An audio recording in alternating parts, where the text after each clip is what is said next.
This is the part 2 of our TikTok affiliate. So pag-usapan natin dito, ano-ano ba ang requirements para ikaw ay maging affiliate ng TikTok?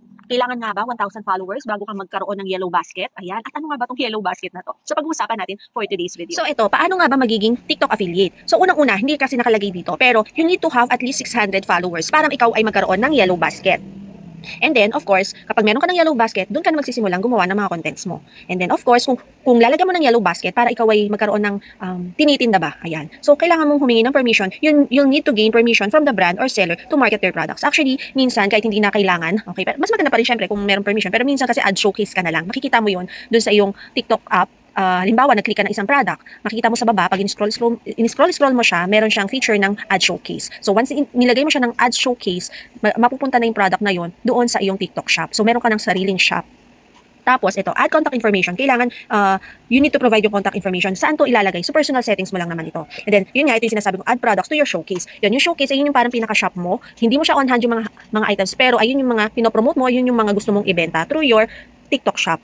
And then, ito, sabi dito, samples and selling, you can request samples and then sell the products. Ito, may mga shop na nagpo-provide ng mga samples, mga minimal samples. Meron mga galante, meron naman din mga ayaw magbigay ng samples. Real talk yan, merong mga ganon. Pero, yun, ang ginagawa ko minsan, pagka ganito is, halimbawa ako, sa case ko, minsan, tayo kasi diba meron naman tayo mga binibili-bili sa TikTok shop or sa Orange app yan. So iba-iba. So ako ginagawa ko, since bumibili rin naman ako online, sa TikTok na ako bumibili. Para yung binili ko, pwede ko rin siyang i-promote. Tinitignan ko din kung makakapag-earn ba ako ng commission doon or hindi. Pag hindi, hahanap ako ng ibang item na pwede ako mag-earn ng commission. Ganun yung ginagawa ko. Kahit maliit siya, pero ang mas maganda kasi meron kang mahahawakan na item.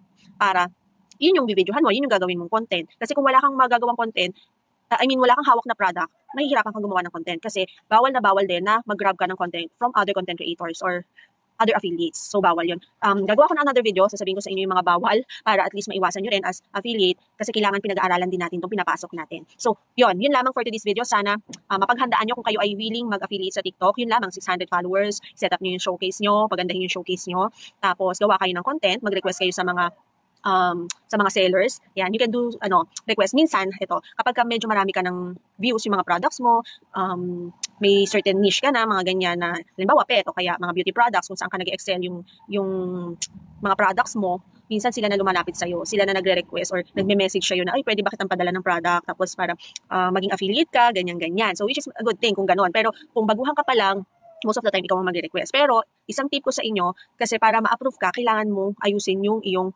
TikTok shop. So meaning, kailangan yung mga contents mo, let's say beauty products ang gusto mong i-target na products or i-promote, dapat yung mga content mo dun sa account mo is puro beauty products.